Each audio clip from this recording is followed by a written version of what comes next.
ಕಿರಣ ಭಾರತೀಯ ಜ್ಞಾನ ಪರಂಪರೆಯ ಕುರಿತಾಗಿ 2 ದಿನಗಳವರೆಗೆ ನಡೆದಂತಹ ಈ ಒಂದು ಸಮ್ಮೇಳನ ಅತ್ಯಂತ ಜ್ಞಾನಭರಿತವಾಗಿತ್ತು ಅನ್ನುವಂತಹ ಒಂದು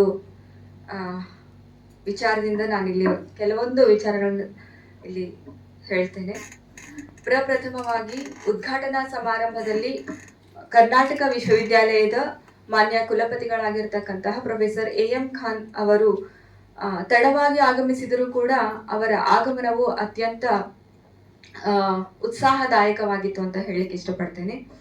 ಜೊತೆಗೆ ಆ ಒಂದು ಸಂದರ್ಭದಲ್ಲಿ ಅನೇಕ ಸಂಪನ್ಮೂಲ ವ್ಯಕ್ತಿಗಳು ಉಪಸ್ಥಿತರಿದ್ದರು ಸರ್. ಪ್ರಥಮವಾಗಿ ಡಾಕ್ಟರ್ ಉಮಾ ಮಹೇಶ್ವರ್ ಭಟ್ ಎನ್ನುವಂಥವರು ತಿರುಪತಿಯಿಂದ ಆಗಮಿಸಿದ್ದರು. ಈಗಾಗಲೇ ಸಾಕಷ್ಟು ವಕ್ತಾರರು ಹೇಳಿದ್ದಾರೆ ಅಷ್ಟಾವಧಾನಿಗಳು ಅಂತ ಹೇಳಿ. ಅವರು ಸಕಲ ಭಾರತ ದೇಶದಲ್ಲಿ ಮಾತ್ರವಲ್ಲ, ಅಂತಾರಾಷ್ಟ್ರೀಯ ಮಟ್ಟದಲ್ಲಿ ಕೂಡ ಅವರ ಹೆಸರನ್ನು ಮಾಡಿದ್ದಾರೆ ಸರ್. ವಯಸ್ಸು ಕಿರಿದಾಗಿದ್ದರೂ ಕೂಡ ಅವರ ಸಾಧನೆ ಹೆಚ್ಚಾಗಿದೆ ಸರ್.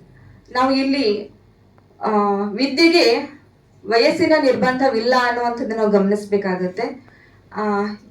ಅತ್ಯಂತ ಕಿರಿಯ ವಯಸ್ಸಿನವರಾದರೂ ಕೂಡ ಅವರ ಜ್ಞಾನದ ದೃಷ್ಟಿಯಿಂದ ನಾನು ಈ ಒಂದು